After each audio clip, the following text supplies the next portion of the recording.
Emma, you need to be reasonable about this. My mother's voice drifted up from the kitchen, careful and measured in that particular way that meant she'd rehearsed what she was about to say. And I remember freezing on the stairs with my acceptance letter to Boston University still clutched in my hand. The paper wrinkled from how many times I'd unfolded it that week to make sure it was real. I was 18 years old, 3 weeks from high school graduation, and I'd spent the entire spring imagining my future with the kind of specificity that only teenagers possess, picturing myself in lecture halls and newsrooms, building the journalism career I'd dreamed about since I was 13 years old writing for the school newspaper. The college fund from my grandmother sat in an account with my name on it, $45,000 that she'd carefully saved and invested before she died when I was 10. Money she'd specified in her will was for my education and nothing else. I'd known about it my entire adolescence, had planned around it, had chosen Boston University partially because the fund would cover a significant portion of the costs, and I could manage the rest with some loans and part-time work. But my mother wasn't standing in the kitchen talking about my education at all. My brother Tyler, 24 years old and 6 years older than me, had gotten engaged to Bethany 8 months earlier, and the wedding planning had consumed our household like a storm system that wouldn't move on. Every dinner conversation revolved around venues and caterers and guest lists. Every weekend my parents disappeared to attend tastings or consultations or meetings with florists. I'd been peripherally aware of the costs mounting up, had overheard my father on the phone discussing numbers that made me wince, but it hadn't occurred to me that any of it had anything to do with me until that moment on the stairs. Tyler and Bethany need help with the wedding expenses, my mother continued, and I could hear my father's heavier footsteps in the kitchen now too, could picture both of them standing there preparing to present a united front. Your father and I have contributed what we can, but it's not quite enough for the wedding they deserve, and we were thinking about your grandmother's fund. The words didn't make sense at first, like she was speaking a language I'd never learned. My college fund? I said, coming down the rest of the stairs and walking into the kitchen where they both stood by the island, my mother wringing her hands and my father looking at me with that expression he used during business negotiations, cool and certain. It's really more of a family investment, my father said, his tone suggesting this was perfectly logical. Tyler's getting married, starting his life, and a beautiful wedding is an investment in their future together. You can still go to college, Emma. You're young. You can take loans like most students do, but Tyler needs this now. I looked between them, waiting for the punchline, for some indication that this was a test or a joke, but my mother nodded earnestly and said, "Your grandmother would have wanted what's best for the whole family, honey. This is about supporting your brother in this important moment. You understand that, don't you?" The acceptance letter felt suddenly heavy in my hand, the future I'd imagined beginning to dissolve like watercolor in rain. And when I opened my mouth to protest, to explain that this was my money, my education, my entire life they were asking me to give up, my mother's eyes filled with tears, and my father's expression hardened, and I felt the walls of my family closing in around me with a pressure I didn't yet know how to resist. The family dinner happened 3 days later, and I knew the moment I walked into the dining room and saw Tyler and Bethany already seated at the table that this had been orchestrated, planned with the kind of strategic precision my father usually reserved for his business deals.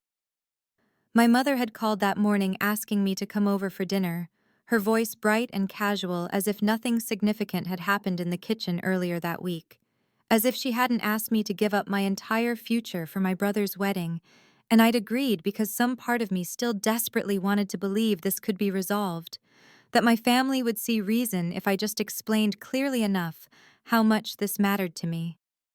Tyler looked comfortable and confident in the way he always did in our parents' house, sprawled in his chair with one arm draped over the back of Bethany's seat, and she was scrolling through her phone with perfect manicured nails that probably cost more than my monthly car insurance, and neither of them looked up when I entered. My father carved the roast at the head of the table with deliberate, measured movements, and my mother bustled around serving vegetables and refilling water glasses, and the normalcy of it all felt surreal given what they were about to ask me to sacrifice. We made it approximately 15 minutes into the meal before my father set down his fork and looked at me with those cool businessman eyes and said, "Emma, your mother and I have been discussing the situation with Tyler's wedding fund, and we need you to understand the bigger picture here." I set down my own fork, my appetite disappearing, and Tyler finally looked at me with something like pity mixed with entitlement, an expression I'd seen on his face my entire childhood whenever he was about to get something I wanted.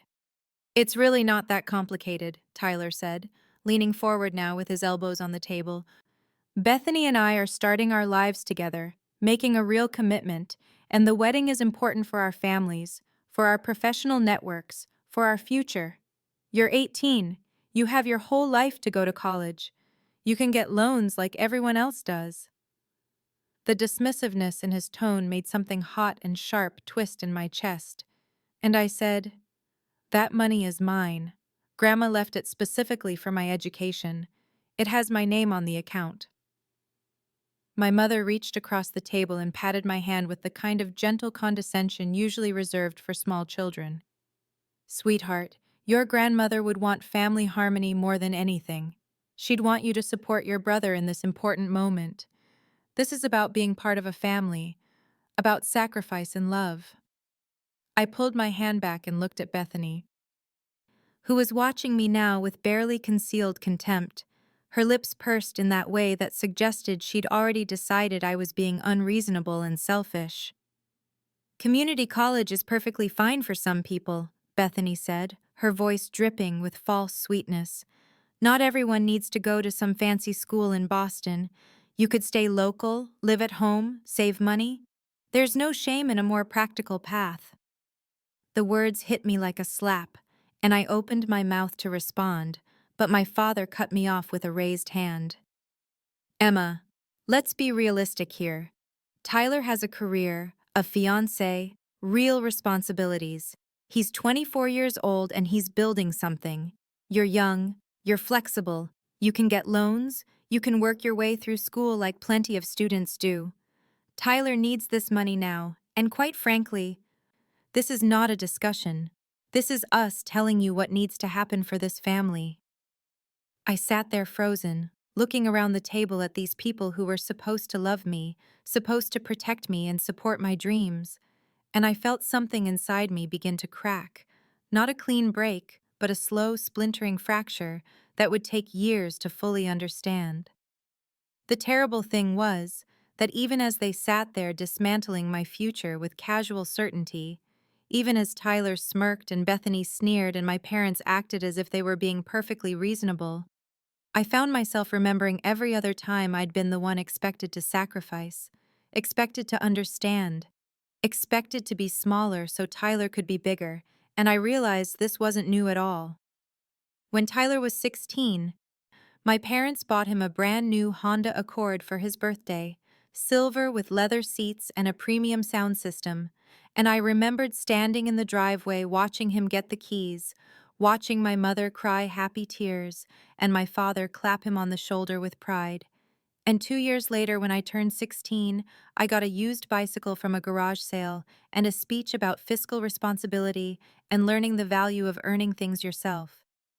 Tyler went to Riverside Preparatory Academy, the private school where tuition cost more than some people's annual salary, where he played lacrosse and joined the debate team and built the kind of resume that opened doors, while I attended Jefferson Public High School with overcrowded classrooms and outdated textbooks and teachers who were too exhausted to notice anyone's potential. Every Christmas, Tyler's gifts filled half the living room, while mine fit in a single modest pile. Every family dinner conversation revolved around Tyler's achievements, Tyler's plans, Tyler's opinions, and when I tried to share something about my own life, my parents would nod politely for 30 seconds before turning back to their golden child. I'd spent my entire childhood and adolescence learning to make myself smaller, quieter, less demanding, convincing myself that if I was just good enough, accomplished enough, easy enough, they would eventually see me too. But sitting at that dinner table watching them casually demand I hand over my future for Tyler's wedding, I felt the desperate desire for their approval warring with something else, something that whispered this was wrong, this was unfair, this was not what love was supposed to look like. The week after that dinner, my family stopped speaking to me, and the silence was so complete and so deliberate that it felt like a physical presence in every room I entered, heavy and accusatory and designed to crush whatever resistance I had left in me. My mother wouldn't answer my calls, and when I drove over to the house unannounced, she opened the door with red-rimmed eyes and a trembling lip and said nothing at all, just looked at me with such profound disappointment that I felt like I was drowning in guilt I didn't deserve to feel. My father sent a single text message that read, "Your brother is very hurt by your selfishness. We're all very disappointed in you." Tyler posted on social media about family loyalty and knowing who really had your back, vague enough to seem philosophical, but clearly directed at me. And Bethany liked and commented on everything with heart emojis and supportive messages about standing by your man.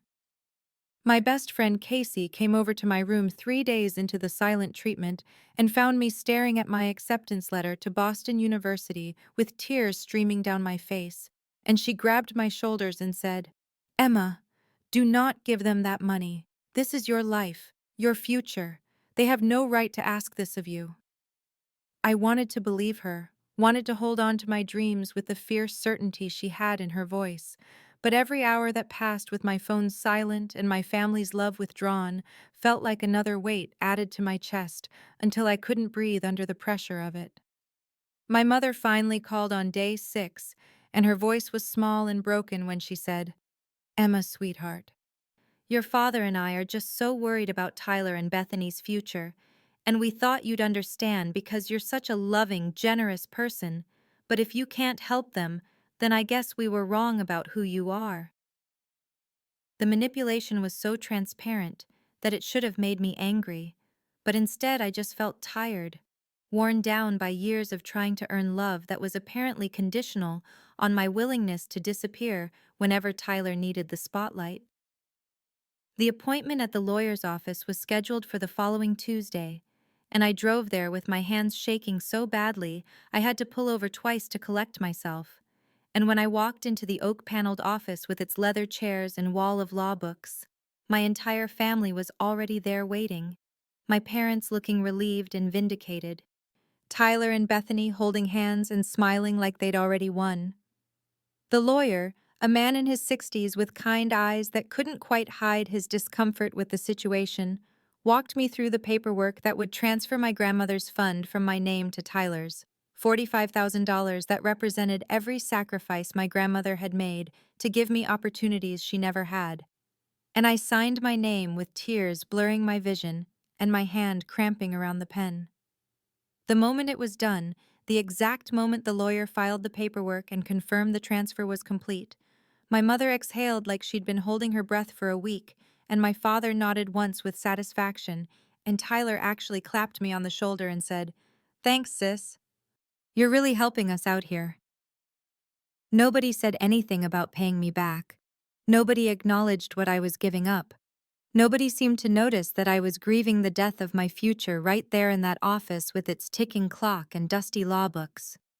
The relief on their faces was immediate and complete, and by the time we left the building they were already talking about wedding plans again, about the upgraded venue they could now afford, and the better catering package, and the honeymoon extension. And I stood in the parking lot watching them walk away from me, still discussing floral arrangements, and I felt something fundamental break inside my chest that I knew would never heal the same way again. I accepted my admission to State University 40 miles from home, filled out loan applications with hands that still trembled, watched my bank account drain to cover deposits and fees, and moved into a dorm room so small I could touch both walls with my arms outstretched. Tyler and Bethany's wedding planning consumed the next 4 months, and I wasn't consulted about anything meaningful, wasn't asked to help choose flowers or make seating arrangements or participate in any way that mattered, but I was expected to show up and smile and be grateful I was included at all. I spent my first semester of college in that tiny dorm room, watching Instagram stories of dress fittings and venue tours and engagement parties I wasn't invited to, watching $45,000 of my future transform into centerpieces and champagne fountains, and a dress that cost more than a semester's tuition, and I made myself a promise in the cold darkness of those autumn nights that I would never, ever ask my family for anything again. That I would build something so extraordinary from the ashes of what they'd taken from me, that one day they would have to see me, even if they didn't want to. Tyler and Bethany's wedding took place on a perfect June Saturday at Riverside Gardens, an estate venue with manicured lawns and a gazebo wrapped in white roses and fairy lights, the kind of setting that appeared in bridal magazines and cost more per hour than most people earned in a month. And standing in the bridal suite helping Bethany into her dress, a custom creation with hand-sewn beading that cost $8,000, I calculated that this single day was consuming more than $50,000 of combined funds, including every cent of my college money, transformed into champagne fountains and elaborate centerpieces, and a 7-tier cake that would be photographed more than it would be eaten. I was a bridesmaid, though the invitation had come reluctantly and late, and I'd paid $300 for a dress I would never wear again, a pale pink creation that Bethany had chosen specifically because it washed me out, made me look tired and plain next to her gleaming bridal perfection, and I'd smiled and said it was beautiful because that was what I was supposed to do, what I'd always done, make myself smaller and quieter so others could shine brighter. The ceremony itself was lovely in an impersonal, magazine spread kind of way, 200 guests seated in white chairs watching Tyler and Bethany exchange vows they'd written themselves, promising eternal love and partnership and support, words that seemed hollow to me as I stood holding my bouquet and thinking about the $45,000 that had made this production possible, money that should have been launching my own future, but instead was decorating theirs. My assigned role after the ceremony was to help seat guests at the reception, to guide elderly relatives and family friends to their tables, while Tyler and Bethany posed for endless photographs in golden hour light, and I smiled and made small talk and directed people to seats, and not one person asked me how college was going, or what I was studying, or acknowledged that I existed as anything other than Tyler's little sister, the helpful girl in the pink dress. The reception was held in a ballroom with crystal chandeliers and floor-to-ceiling windows overlooking gardens that glowed in the twilight, and dinner was a 4-course affair with wine pairings and a menu printed on heavy cardstock with gold lettering, and I sat at a table with distant cousins who spent the entire meal discussing Tyler's accomplishments and bright future while I pushed expensive food around my plate and felt invisible. My father's toast came after the main course, and he stood at the head table with a microphone and a glass of champagne and spoke for 7 minutes about Tyler's drive and ambition, about how proud he was of his son's self-made success, about the generous contributions from both families that had made this celebration possible. And he praised Bethany's family for their support and never once mentioned my name or my sacrifice. And I sat there with my hands clenched in my lap under the table, feeling something cold and hard settle in my chest where hope used to live. The rest of the evening blurred into a sequence of tasks and slights, me helping clear tables while others danced, me bustling in the background while my family celebrated in the foreground, me overhearing Bethany's mother say to a cluster of relatives, "At least Tyler has real ambition, unlike some young people today who just coast through life without direction," and the way her eyes flickered to me when she said it made clear who she meant. Tyler and Bethany left near midnight in a shower of sparklers and cheers, off to spend their wedding night in a luxury hotel before their 2-week honeymoon in Bali. And I drove back to my dorm room alone with my cheap dress in a garment bag and the crystallizing knowledge that no matter what I did, no matter how much I sacrificed or achieved or gave of myself, I would never matter to these people the way Tyler mattered, would never be seen or valued or recognized, and that realization was somehow both devastating and liberating because it meant I could finally stop trying to earn love that would never be freely given. My freshman year of college unfolded in a relentless cycle of exhaustion that became so familiar I sometimes forgot what it felt like to be rested, to wake up without the immediate crushing weight of everything I had to do that day, pressing down on my chest before I even opened my eyes. I worked 20 hours a week at the campus library, shelving books and manning the circulation desk during the quiet evening shifts when other students were at parties or club meetings, or just lying on the quad talking about nothing important. And I worked another 15 hours on weekends waitressing at a chain restaurant 20 minutes off campus, smiling through the ache in my feet and the demanding customers and the kitchen staff who sometimes got handsy when managers weren't looking because I needed every dollar to cover what my loans didn't reach, to pay for textbooks and meal plans, and the thousand small expenses that added up to survival. I watched my hallmates go to concerts and football games, watch them order pizza at midnight and take spontaneous road trips to the beach, watch them live the college experience I'd imagined for myself, back when I thought I'd be at Boston University, studying journalism in a city that hummed with opportunity. And I felt the loss of that parallel life like a phantom limb, always aware of what should have been there but wasn't. My mother called every 2 weeks with updates about Tyler and Bethany's new house, a 3-bedroom colonial in a neighborhood with good schools and a homeowners association, and she described the renovations they were planning, and the furniture they were buying, and the promotion Tyler was expecting. And when she finally paused and asked how I was doing, it felt perfunctory, like she was checking a box on a list of parental obligations. And when I mentioned that I'd gotten an A on a major investigative journalism project my professor had praised, she said, "That's nice, dear," in the same tone she used when I told her I'd tried a new shampoo, and then she went right back to describing Tyler's lawn care strategy. I stopped sharing my achievements after that, stopped offering up pieces of my life for her disinterest, and I noticed she never asked, never circled back to inquire about my classes or my work, or whether I was eating enough or sleeping or drowning. And her silence on those subjects told me everything I needed to know about where I ranked in her priorities. Dr. Patricia Morrison taught Introduction to Journalism, and she noticed me in the way that truly attentive teachers notice struggling students who are trying harder than everyone else. And after I turned in my third assignment, a profile piece I'd worked on until 3 in the morning between library shifts, she asked me to stay after class and told me I had real talent, the kind that couldn't be taught, an instinct for finding the human story underneath the facts. And she asked if I'd considered applying for the student newspaper. And when I explained my work schedule, she nodded slowly and said, "Emma, I see a lot of students pass through here, and most of them are just checking boxes for a degree.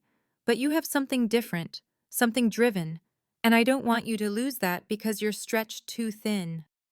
And her words planted something in me that began to grow in the dark soil of my exhaustion, a stubborn determination that transformed my pain into fuel.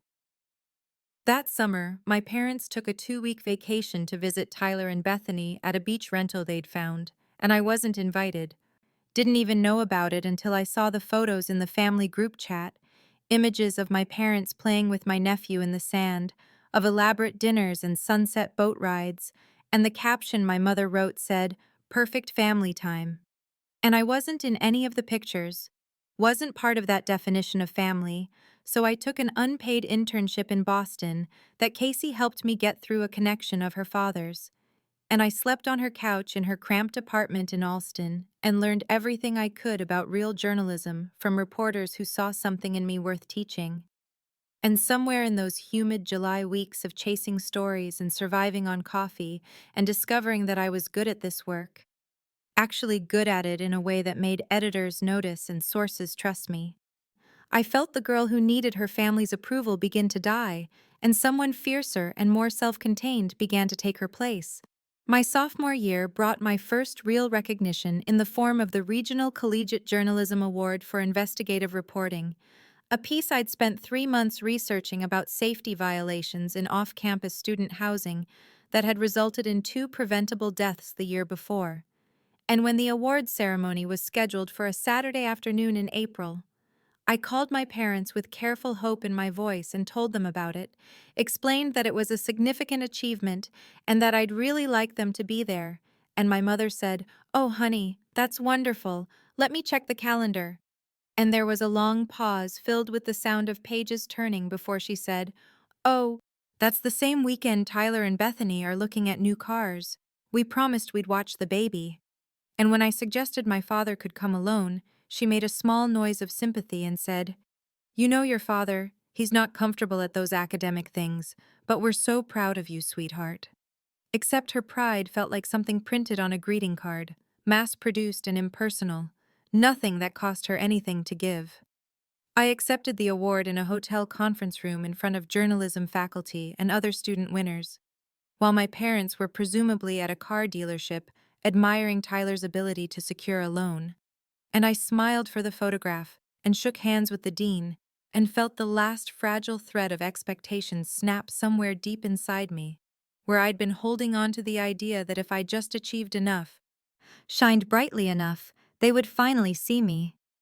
Junior year, I landed a competitive internship at the state's largest regional newspaper, working 20 hours a week during the semester and full-time in the summer, and I got my first byline on a front-page story about municipal corruption in the water department, my name in print for thousands of people to see, and I sent the link to the family group chat with a brief message about how proud I was of the piece, and my father responded 3 days later with nice work, while my mother's response came an hour after that with, "Wonderful, dear. Tyler and Bethany just found out they're having another baby." And within minutes, the chat exploded with congratulations and excitement and discussions about whether it would be a boy or girl. And my article with my name on it scrolled up and disappeared under the weight of Tyler's reproduction success, which apparently required more celebration than my professional achievement. The pattern continued through every milestone like water wearing away stone. Each of my accomplishments met with distracted praise that felt like an obligation. They were checking off before returning to the real topic of interest, which was always Tyler and his expanding life, his new car, his house renovations, Bethany's pregnancy updates, and I was expected to show up for every baby-related event, every family dinner where they discussed nursery colors and name options, expected to bring gifts and coo appropriately, and perform the role of doting aunt. But when I arrived at Bethany's baby shower with a $50 gift set, because that was genuinely all I could afford after paying for textbooks and rent and the grocery budget I stretched to make it through each month, I watched Bethany open elaborate strollers and designer diaper bags and custom furniture from other guests. And later I overheard her telling her mother, "Well, I suppose some people do what they can," with a pointed glance in my direction, and I felt my resentment settle deeper into my bones like sediment, something heavy and permanent I was learning to carry.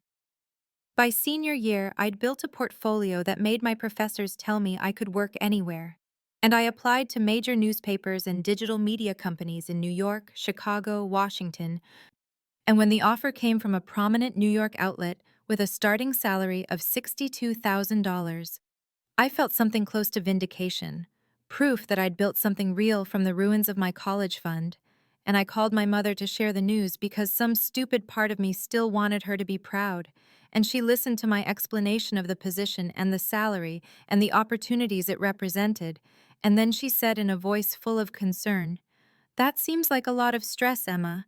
Why not look for something more stable? Tyler's friend works in communications at an insurance company. I bet he could help you get something that wouldn't be so demanding." And I realized she saw my ambition the same way she'd always seen it, as something slightly embarrassing and excessive, something that needed to be managed down to a more appropriate level, and I thanked her for the advice and told her I was taking the job anyway. And her silence on the other end of the line told me everything about what she thought of my choices. My graduation from college was scheduled for Saturday, May 18th, and despite everything that had come before, despite the years of being overlooked and dismissed and treated as secondary to Tyler's every milestone, I still harbored some foolish hope that my family would show up for this one thing, this culmination of 4 years of grinding work and sacrifice, and proving myself against odds they'd helped create. So I purchased 4 tickets to the ceremony, using money from my waitressing tips, tickets that cost $45 each, and I mailed them to my parents' house 6 weeks in advance with a note that said, "Please come, this is really important to me," in handwriting. I tried to keep steady and confident, even though my hand shook slightly as I wrote it. The response came not from my parents, but from Tyler, who called me on a Wednesday evening exactly 8 days before graduation, and his voice had that casual tone he used when he was about to tell me something he knew I wouldn't like, but that he'd already decided wasn't really a problem. And he said, "Hey, Em, so we've got a situation with your graduation." And I felt my stomach drop before he even continued because I knew from those words exactly what was coming. And he explained that Bethany's second baby shower had been scheduled for that Saturday by her mother and sister months ago, and they'd only just realized the conflict, and everyone was already coming, and the venue was booked, and deposits were paid, and you understand, right? It's for the baby, and Mom and Dad already committed to being there. I sat on my dorm room bed with my phone pressed against my ear, hard enough to hurt, and I said, "Tyler, this is my college graduation. I'm the first person in our family to graduate in 4 years. I bought the tickets specifically so you could all be there." And he made a sympathetic sound that held no actual sympathy and said, "I know, and we feel bad about it, but you get it. The baby is important. And it's not like graduation is really a big deal. You're just sitting there while they read names. You won't even notice we're not there." And I wanted to scream that I would notice, that I'd noticed the empty seats where my family should have been the same way I'd noticed every absence and dismissal and moment of being treated as less important than Tyler's most mundane achievements. But instead I said quietly, "Did you even ask them to choose? Did you tell them it mattered to me?" And there was a pause before he said, "Emma, don't make this difficult. Mom's really excited about the shower. Bethany's been stressed. We need the family support right now." I graduated on a bright May morning, with Dr. Patricia Morrison and Casey sitting in the family section, holding a handmade sign that said, "Congratulations, Emma," in Casey's careful lettering. And I walked across the stage in my cap and gown to receive my diploma and the departmental honors recognition for highest achievement in journalism. And I smiled for the official photographer and shook the dean's hand while he told me I had a remarkable future ahead of me. And the whole time I was aware of the empty seats where my parents and brother should have been. 4 vacant spaces that felt like a physical manifestation of exactly how much my achievements mattered to them compared to Tyler's life events. During the ceremony, Dr. Morrison was called to the podium to present the journalism awards, and she spoke about several graduating students but spent extra time on my work, describing my investigative portfolio and the resilience I'd shown in building a career foundation, despite obstacles that would have stopped other students. And I knew she was being deliberately vague about those obstacles out of respect for my privacy. But I also knew she understood exactly what they were, because I'd broken down crying in her office once during sophomore year after my mother missed another important event, and Dr. Morrison had told me then that the people who couldn't see my worth were revealing their own limitations, not mine. After the ceremony ended, I checked my phone and found the family group chat full of photos from the baby shower, elaborate pink and gold decorations, and Bethany opening presents, and my mother holding up tiny dresses with hearts in her eyes. And there were 43 messages exchanging commentary about gifts and games and how beautiful everything looked. And not one single person had typed "Congratulations, Emma," or "Sorry we missed it," or acknowledged in any way that something significant had happened in my life that day. And I stood there in my graduation gown with my honors cord around my neck and my diploma in my hand, while Casey hugged me and Dr. Morrison told me how proud she was, and I felt something fundamental shift inside me, like a bone setting after a break. And I knew with absolute crystalline certainty that I would never again wait for my family's approval or recognition, that I would build a life so successful and fulfilling that their absence from it would be their loss, not mine, and that every achievement from this moment forward would be for me and only me, proof not that I deserved their love, but that I never needed it in the first place. I moved to New York City 2 weeks after graduation with everything I owned packed into Casey's Honda Civic, and we drove the 7 hours from our college town while I felt something between terror and exhilaration building in my chest, because I was choosing a life completely separate from my family's expectations or involvement. And when Casey helped me carry boxes up 3 flights of narrow stairs to my tiny studio apartment in Astoria, Queens, a 400 square foot space with a kitchenette smaller than most closets and a bathroom where you could sit on the toilet and wash your hands in the sink simultaneously, she looked around at the cramped quarters and said, "It's perfect, Em. It's yours." And she was right because every inch of it belonged to me and represented freedom I'd paid for myself. My first major byline came 6 weeks into the job, a deeply researched piece about corruption in the city's affordable housing lottery system that revealed officials had been manipulating the selection process to favor wealthy applicants who bribed their way into below-market apartments meant for struggling families. And when the article went live on a Thursday morning, my editor told me it was already the most read story on the site, and by evening, it had been picked up by other outlets and was trending on social media. My name attached to something that mattered, that changed things, that proved I belonged exactly where I was. I sent the link to the family group chat with no commentary, just the article. And I watched the little read receipts appear under my message, showing that my mother and father and Tyler had all seen it. And then, exactly 47 minutes later, Tyler posted a photo of the nursery he and Bethany had finished decorating, pale blue walls with white clouds, and an expensive crib that probably cost more than my monthly rent. And the chat immediately filled with responses about how beautiful it was and how lucky the baby would be. And my article with my name on it, and my work that had taken 2 months of investigation, scrolled up and disappeared under discussions of paint colors and furniture placement, and I felt the familiar ache of invisibility, but also something new, a kind of detachment, because I was learning that their inability to see my worth didn't diminish it. My first year brought a steady stream of assignments that grew progressively more significant, from local corruption to state politics to a piece about sexual harassment in the city's fire department that resulted in policy changes and 3 officials resigning, and my editor started introducing me to visiting journalists and media executives as one of our rising stars. And when my annual review came with a promotion to senior reporter and a salary increase to $78,000, I sat in the HR office signing paperwork and thought about the girl who had signed away her college fund in a lawyer's office 4 years earlier, how far I'd traveled from that moment of powerlessness. I moved to a better apartment in Sunnyside with an actual bedroom separate from the living space and windows that let in real light. And I made friends with other journalists who understood the obsessive nature of investigative work, who stayed up late debating story angles and comparing notes on difficult sources, and I built a life that felt authentic and earned.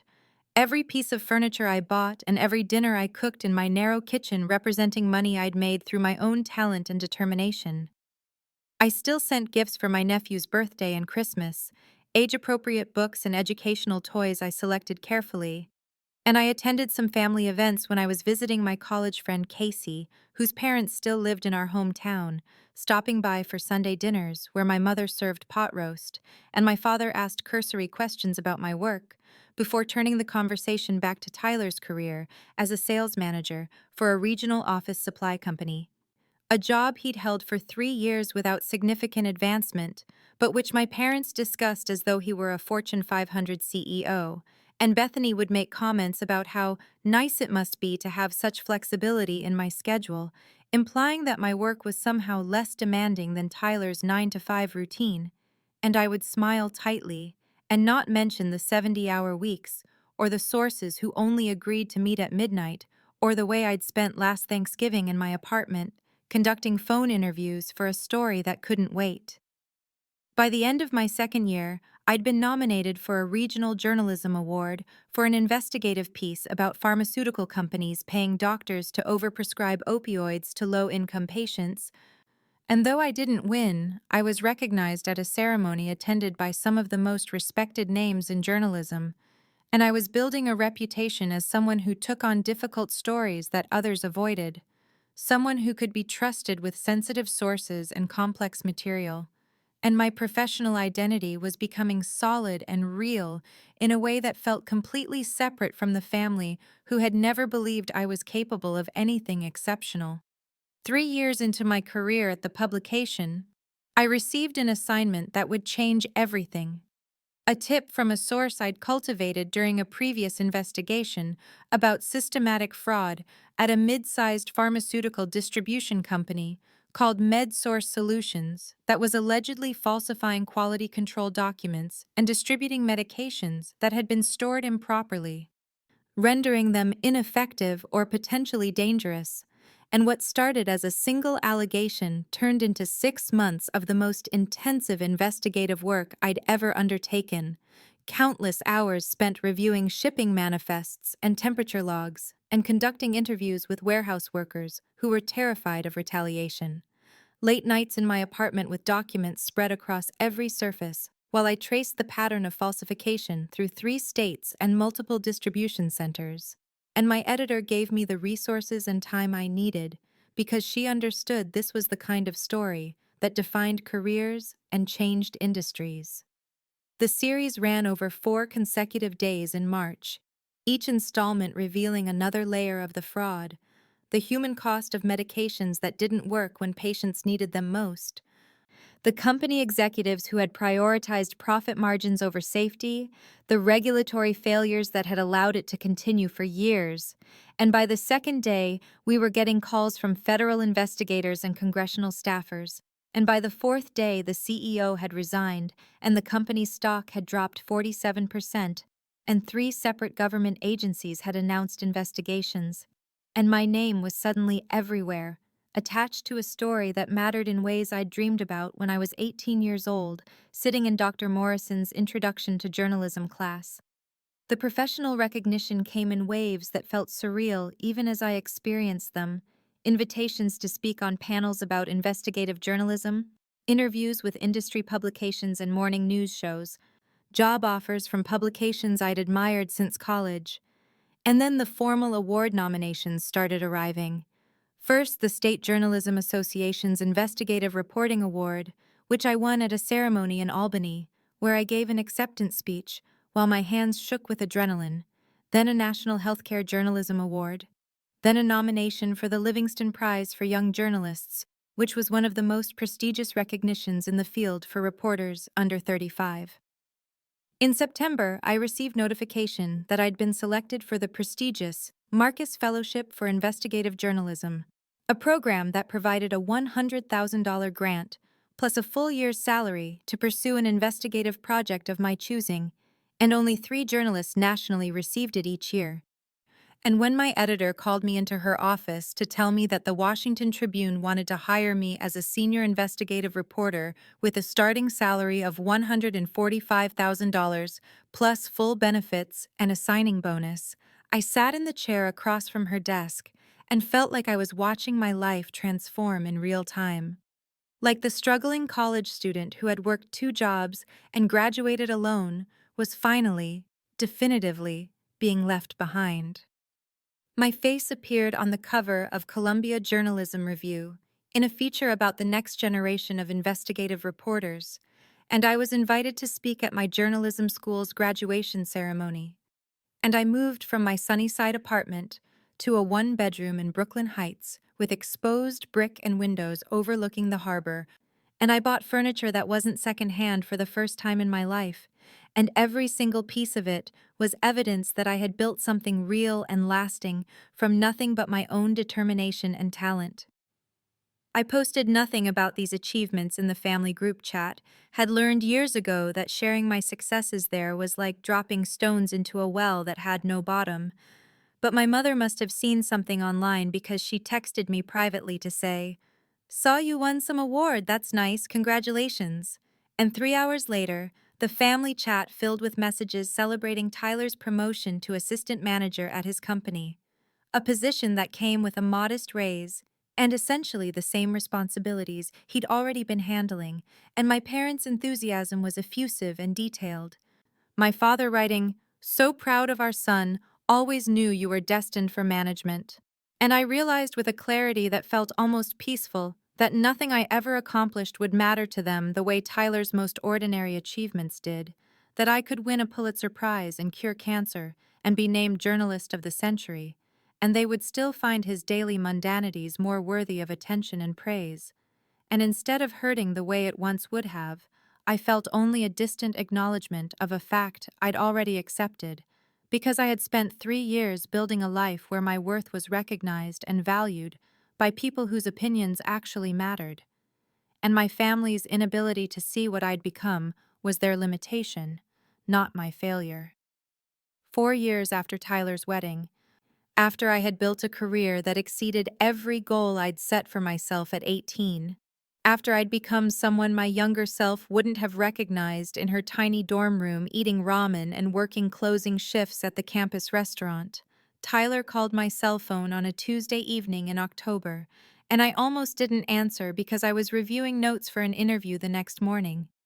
But something made me pick up, and his voice came through with a forced casualness that immediately set off warning bells, asking how I was doing in that tone people use when they want something but are trying to pretend they're just being friendly.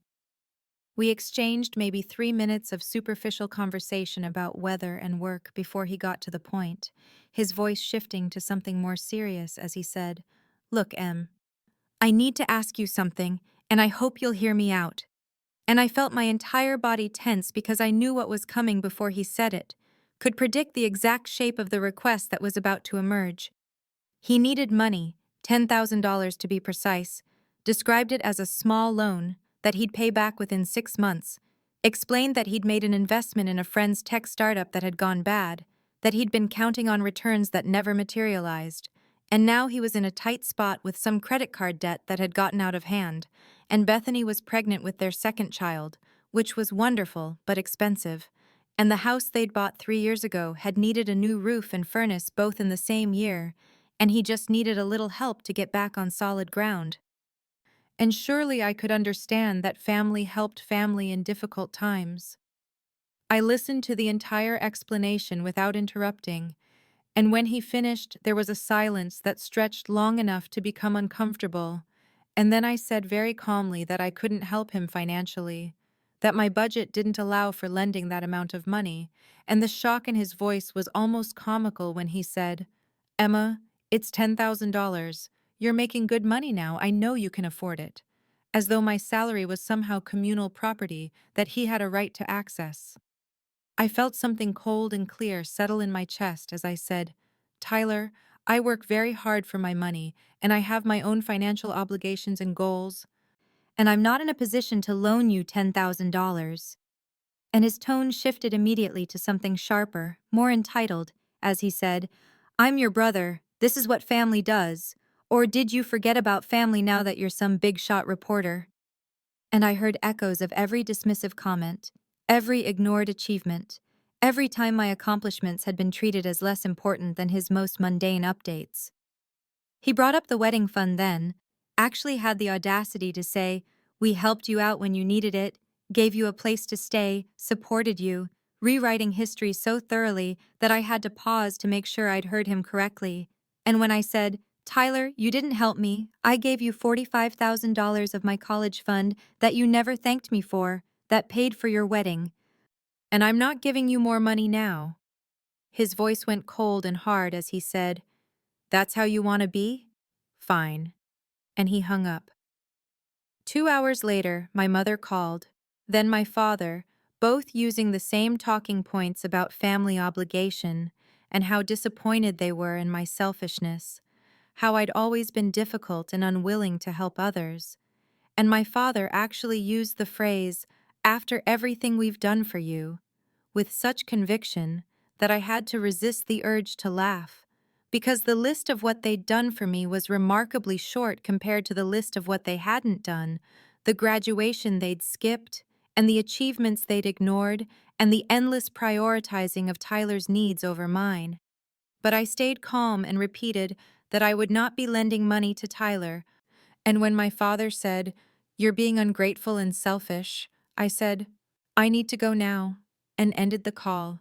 and I sat in my Brooklyn Heights apartment with its view of the harbor and felt absolutely certain that I had made the right choice, that holding this boundary was essential not just financially, but spiritually, because giving them money would mean accepting that their version of family was the correct one.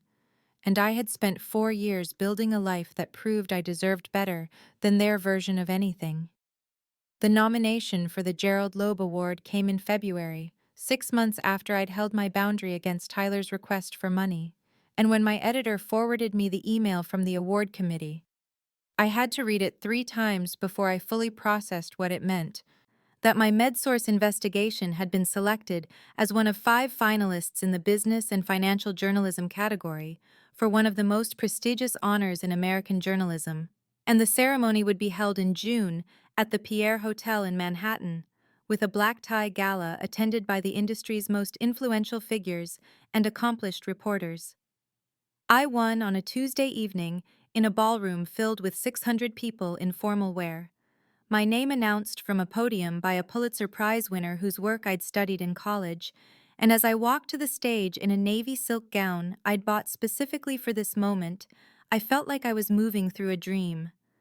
And when I accepted the Crystal Award and the $25,000 prize check, I gave a speech about the importance of investigative journalism that held public institutions accountable, thanked my editors and sources, and Dr. Morrison, who had believed in me when I was an exhausted freshman working 2 jobs. And I didn't mention my family, because they had no place in this story that I'd written entirely on my own.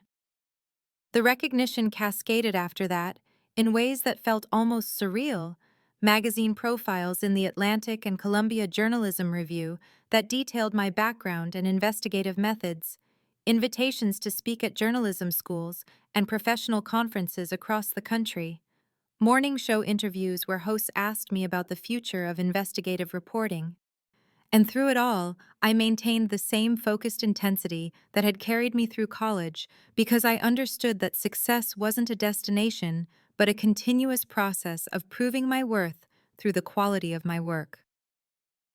The Washington Tribune's offer came in July, their investigative editor taking me to lunch at a restaurant in Midtown, where he explained they were building an elite investigative team and wanted me as one of their senior reporters with a starting salary of $175,000, plus full benefits and a signing bonus. And I negotiated for an additional week of vacation time and a guarantee of 6 months for any major investigation I initiated. And when we shook hands across the table, I felt the same clarity I'd experienced rejecting Tyler's loan request. This sense that I was making choices that honored the person I'd fought to become. The book deal happened in September when a literary agent reached out after reading my award-winning series and suggested I expand it into a full investigation of pharmaceutical industry oversight failures. And the publisher offered $250,000 as an advance for a manuscript to be delivered in 18 months. And I signed the contract in a conference room in a building overlooking Bryant Park, while my agent explained subsidiary rights and foreign sales, and I thought about my 18-year-old self signing away her college fund in a lawyer's office with hands that shook from grief and pressure, and how different this signing felt, how certain and powerful and right. I moved to a larger apartment in Park Slope with hardwood floors and a small office where I could work on the book, bought furniture that reflected my taste rather than my budget, started building a financial cushion that felt like armor against the instability I'd experienced for so long, and I told none of this to my family because I'd learned that sharing my achievements with them was an act of self-harm, a repeated reaching toward people who had proven they couldn't or wouldn't recognize what I'd accomplished. Dr. Morrison attended the Loeb Award ceremony as my guest, sitting at my table in her elegant gray suit, and when I returned to our seats after accepting the award, she hugged me and said, "I knew from your first semester you were going to do something extraordinary." And Casey flew in from Boston where she was finishing her MBA, and we celebrated afterward at a rooftop bar in Chelsea, just the 3 of us toasting to the girl who'd survived on ramen and determination. And I realized that this chosen family, who had witnessed my struggle and celebrated my victories, was worth more than any biological connection that came with conditions and hierarchies I'd never be able to satisfy. Tyler lost his job in November, 3 months after I'd signed my book contract, and I didn't know about it until January, when my mother called on a Thursday evening while I was reviewing page proofs for the first 3 chapters, her voice tight with manufactured crisis as she said, "Emma, we need you. There's a family emergency." And when I asked what had happened, she explained in a rush of words that Tyler had been laid off right before the holidays, something about company restructuring and last hired first fired policies, and he'd been looking for work, but nothing had materialized yet, and now the house was in danger of foreclosure because they'd missed 3 mortgage payments, and Bethany's parents had already helped them twice before and refused to do it again, and there were credit card debts that had accumulated and 2 small children to feed and clothe, and they needed $60,000 to get current on everything and survive until Tyler found new employment. And the weight of expectation in her voice was so familiar, it made my chest tighten, because I knew exactly where this conversation was heading before she said, "You're doing so well now, and we're so proud of you, and we just need some help to get through this difficult time." I felt something cold settle in my stomach as I asked, "How much do you need from me specifically?" And when she said, "Well, if you could manage the full 60,000, it would solve everything, but anything you could contribute would help." I had to pause to process the magnitude of what she was asking. This woman who hadn't attended my college graduation or acknowledged my National Journalism Award, now requesting an amount that exceeded my entire first-year salary out of college. And I said very carefully, "Mom, I'm sorry Tyler lost his job, and I hope he finds something soon, but I can't help you financially with this." And the silence that followed was so complete, I thought the call had dropped before she said in a voice I'd never heard before, something between shock and fury, "You can't or you won't." I explained that I had my own financial obligations and goals, that $60,000 was an enormous amount of money that I wasn't in a position to give or loan, and she said, "Emma, this is your brother, your family. We're talking about him losing his house, about your niece and nephew being displaced, and you're choosing money over family." And I heard in her tone every guilt trip and manipulation from my entire childhood, every time my needs had been minimized in favor of Tyler's wants. And I said, "I'm not choosing money over family. I'm choosing not to fix a crisis that isn't mine to fix." And she started crying then, real tears that I could hear through the phone, saying, "I never thought you'd be this selfish. Your grandmother would be so disappointed in you."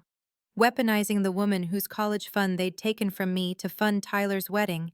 And when I said, "I need to go now," and ended the call, my hands were shaking, but my resolve was absolute. My father called 20 minutes later, his voice hard and cold, as he skipped any pretense of pleasantries and said, "Your mother tells me you're refusing to help your brother, and I want you to know that's unacceptable. You owe this family. We raised you and supported you, and now when we need something in return, you turn your back on us." And something inside me that had been bending for years finally snapped as I said, "I owe you? For what exactly?" And when he spluttered, "For everything, for raising you, for giving you a home," I felt a clarity so sharp it was almost painful as I said, "You want a list? I paid $300 for a bridesmaid dress for a wedding funded by my college money. I bought gifts for every birthday and holiday even when I was living on ramen. I purchased graduation tickets you never used because you chose a baby shower instead. So tell me exactly what I owe you." And my father's voice went dangerously quiet as he said, "You're being disrespectful and ungrateful. And when you come to your senses, you'll realize what you've done." And he hung up before I could respond, and I sat in my home office surrounded by the evidence of everything I'd accomplished without them, and felt absolutely certain I would not come to my senses, would not give them money, would not participate in this familiar pattern where Tyler's failures became everyone else's emergency to solve. Tyler called 4 days after my father hung up on me, and I almost didn't answer when I saw his name on my phone screen. But something made me pick up. Maybe curiosity about what approach he'd take, or maybe just the muscle memory of years spent being the accommodating sister. And his voice when he spoke had that particular blend of entitlement and bewilderment that suggested he genuinely couldn't understand why I wasn't immediately writing a check, saying, "Emma, I don't know what's going on with you lately, but this is getting ridiculous. I need help and you're being incredibly selfish about this whole situation." And when I said, "Tyler, I told mom and dad I can't help financially and that hasn't changed," he made a sound of frustration and said, "Can't or won't, because from where I'm sitting, you're making plenty of money and I'm about to lose my house, so maybe you need to get some perspective on what actually matters here." I felt something harden in my chest as I said, "What matters is that this isn't my responsibility. You're a grown man with a wife and you need to figure this out yourselves." And he said, "That's easy for you to say when you're living in your fancy apartment doing your big important job, but some of us have real problems and real families to take care of." And the dismissiveness in his tone, this casual diminishing of everything I'd worked for, crystallized something that had been building since my mother's first call. And I said, "Tyler, I'm not doing this over the phone. If you want to have this conversation, it needs to be in person." And he said immediately, "Fine, come home this weekend. We need to settle this as a family." And I agreed, because I suddenly wanted them all in one room. Wanted to say everything I'd been holding back for years. Wanted to watch their faces when I finally stopped protecting them from the truth of what they'd done to me. The drive to my parents' house the following Saturday took 3 hours through February cold and gray highways, and I spent the time preparing myself mentally for what was coming, running through everything I needed to say, every boundary I needed to establish, feeling something that was equal parts dread and anticipation, because I knew this conversation would fundamentally change our family dynamics in ways that couldn't be undone. And when I pulled into the familiar driveway and saw both my parents' cars and Tyler's SUV already parked there, I understood immediately that this had been planned as a staged intervention, all of them waiting together to pressure me into compliance the way they'd done when I was 18 and had no defense against their collective will. I walked through the front door without knocking because my mother had texted me to just come in and found them all assembled in the living room like a tribunal. My parents on the couch, Tyler and Bethany in the armchairs, and the only seat left was a dining room chair they'd brought in and positioned facing all of them.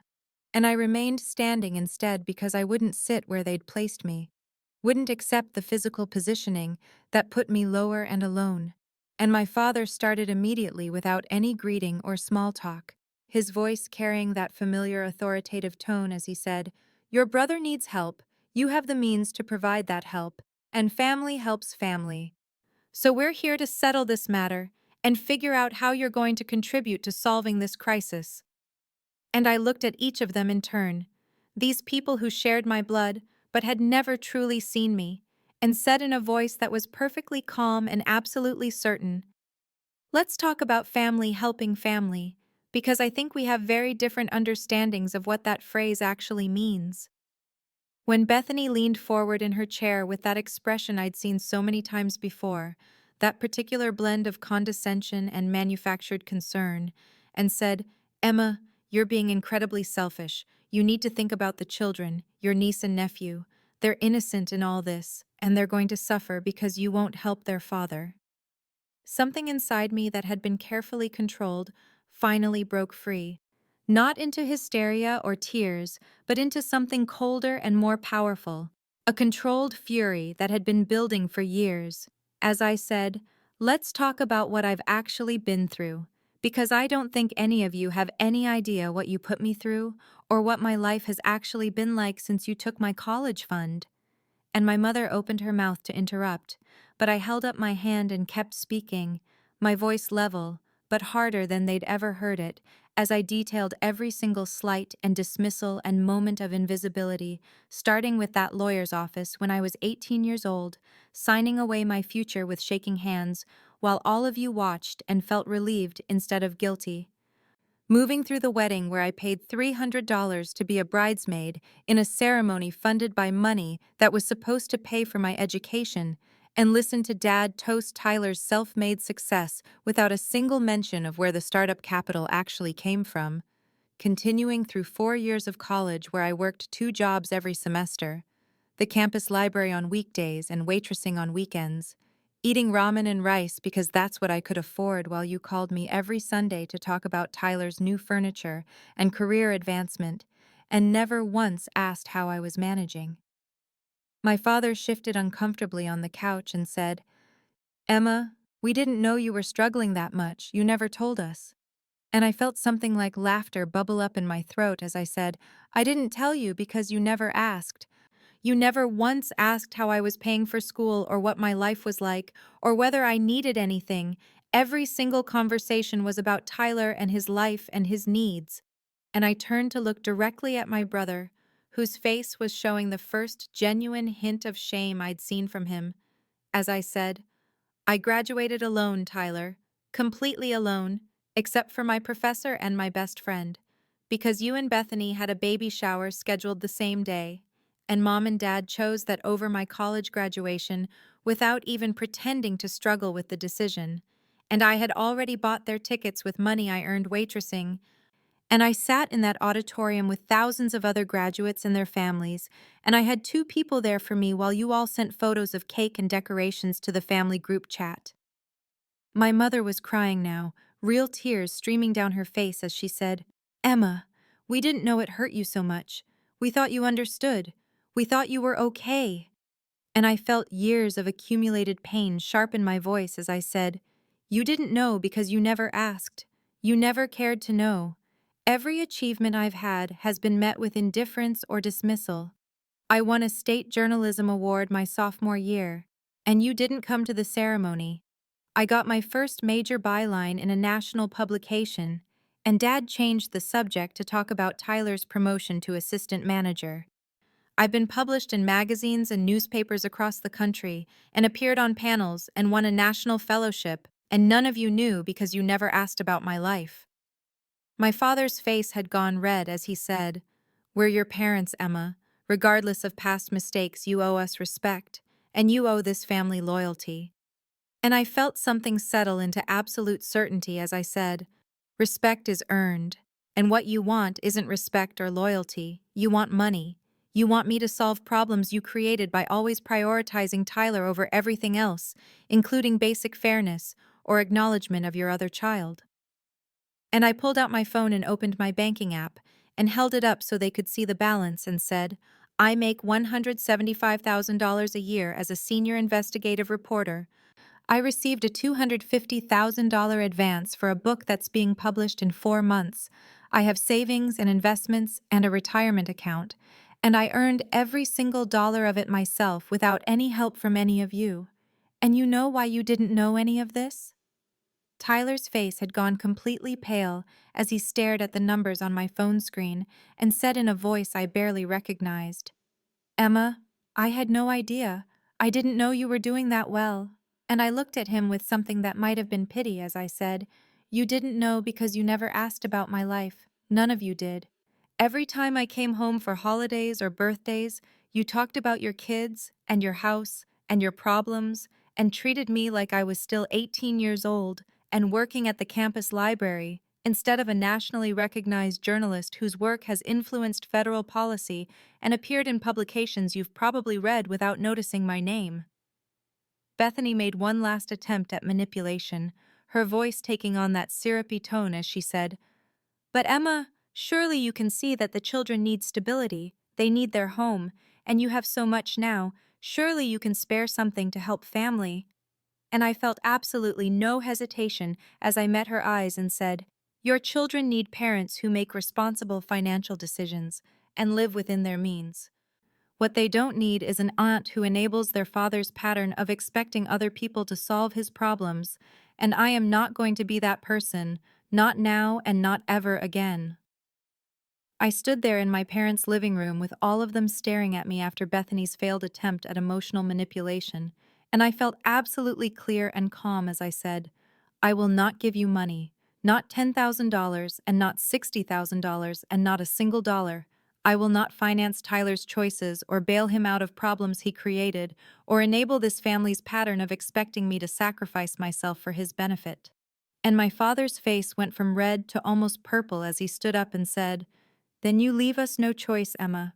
If you're going to be this selfish and turn your back on your family in our time of need, then we have no choice but to cut you off. You will not be welcome in this house, and you will not be part of this family until you come to your senses. And I actually laughed, a genuine sound of almost disbelief as I said, "Cut me off from what exactly? From the relationship where you ignore my existence unless you need something. From the family events where I'm treated like an afterthought. From your indifference and dismissal and complete lack of interest in who I actually am." My mother reached toward me with one hand and said, "Emma, please don't do this. Don't tear this family apart." And I felt something that might have been grief, but was mostly relief, as I said, "I'm not tearing anything apart, Mom. I'm just finally acknowledging what's been true for years, which is that I have never been a priority in this family, and I'm done pretending that's going to change or that I need it to change. I'm done pursuing approval from people who will never give it." I looked at Tyler directly and said, "If you want actual advice, I'll give it to you. Talk to a bankruptcy attorney and a financial counselor. Look into loan modification programs and cut your expenses. Downsize if you have to and rebuild from there. But those are things you need to do yourself. I'm not going to be your safety net." And his face showed a mixture of anger and something that might have been shame as he said, "I can't believe you're doing this after everything. I can't believe you'd let us lose everything." And I said quietly, "You let me lose everything when I was 18 years old, and you've never once acknowledged that or apologized for it. So yes, Tyler, I can do this. I can watch you face consequences and feel nothing but certainty that it's not my responsibility to save you." Bethany stood up and grabbed her purse with sharp, angry movements and said, "We're leaving. I won't sit here and listen to this, Tyler. Get your coat." And Tyler followed her like he'd always followed her lead, and my parents stayed on the couch, looking suddenly older and uncertain. And I said to them, "I'm leaving too, and I need you to understand that this isn't anger or revenge. This is just me finally choosing myself the way you've always chosen Tyler. I hope someday you can understand that." And I walked out of that house and got in my car and drove 3 hours back to New York, feeling like I'd set down a weight I'd been carrying since I was 18 years old. The months that followed were strange in their lightness. My phone didn't ring with family obligations or guilt trips or demands. The group chat went silent from my end because I muted it and stopped checking. And I threw myself into my work and my book and my actual life with people who valued me. And when my book published in June, it debuted at number 3 on the bestseller list and climbed to number 1 by the second week. My face on morning shows and my investigation discussed in think pieces and policy circles. Validation coming from everywhere, except the one place it had once mattered most, and discovering that I didn't need it anymore, because I'd built something real and substantial entirely on my own foundation. I heard through Casey, whose mother still talked to my mother, that Tyler had indeed lost the house and moved his family into a rental, that he'd found a new job with lower pay but more stability, that my parents had stopped hosting their usual elaborate holiday gatherings and seemed diminished somehow by my absence, and I felt nothing but a distant sort of acknowledgement that actions have consequences and families reap what they sow. Then in October, almost 7 months after that confrontation in the living room, I received a text from Tyler that said simply, "Can we talk? Just us? I owe you an apology." And I stared at those words for a long time before responding. "I'm willing to listen, but I need you to understand that an apology doesn't automatically reset our relationship or obligate me to anything." And when we met for coffee in a neutral cafe in Manhattan 2 weeks later, he looked tired and humbled in ways I'd never seen him look before, and he said without preamble, "I'm sorry, Emma. I'm genuinely sorry for how I've treated you, and for taking your college fund, and for never acknowledging what that cost you, or how hard you've had to work. I've been thinking about everything you said, and you were right about all of it. I was entitled and selfish, and I never saw you as a real person with your own dreams and struggles. And I know this apology is years too late, but I needed to say it anyway."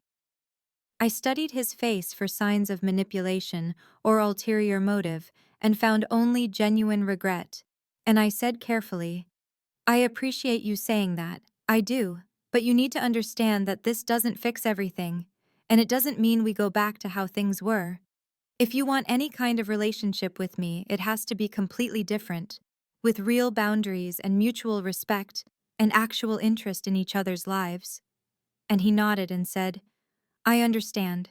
I'm not asking for anything except maybe a chance to build something real, even if it takes years, even if it's never what it could have been if I'd been a better brother from the start. We talked for 2 hours in that cafe. The first real conversation we'd ever had where he actually asked about my life and listened to the answers, where I explained how deeply the college fund situation had affected me, and he didn't make excuses or try to justify it, and when we parted, I felt cautiously hopeful that maybe something genuine could eventually develop between us, though I remained clear-eyed about the fact that it would be a slow process and might never fully heal. My parents never did offer the kind of full apology I probably deserved, but their treatment of me shifted in subtle ways over the following years. More questions about my work, more acknowledgement of my achievements, a kind of careful respect that suggested they'd learned something even if they couldn't quite articulate it or fully face their own culpability in how they'd raised us. I maintained clear boundaries with all of them, visited occasionally but on my own terms, sent gifts for birthdays and holidays, but never more than I was comfortable with, built a relationship with my niece and nephew that was separate from my complicated feelings about their parents, and kept the center of my life firmly rooted in New York, among people who had chosen me and whom I had chosen in return. My second book came out to even greater acclaim. I won additional awards and built a reputation as one of the most respected investigative journalists of my generation. I bought a beautiful apartment with light-filled rooms and filled it with art and books and evidence of a life well lived. And when I looked in the mirror, I saw someone who had survived rejection and dismissal and emerged whole, someone who had found her worth within herself rather than in the approval of people who couldn't see her value. On the evening of my third book launch, 5 years after that confrontation in my parents' living room, I stood in a crowded bookstore in Manhattan surrounded by colleagues and friends and mentors, Dr. Morrison beaming with pride in the front row, Casey beside her with tears in her eyes, my editor and agent celebrating another success, journalists I admired and respected waiting to congratulate me, and Tyler there too in the back with a tentative smile that acknowledged how far we'd come and how far we still had to go. And I felt something I'd been chasing my entire life finally settle into place, this bone-deep knowledge that I was exactly where I was supposed to be. That I had built this life with my own hands from the ruins of their rejection, that their failure to value me had never been a reflection of my worth, but only a limitation of their vision.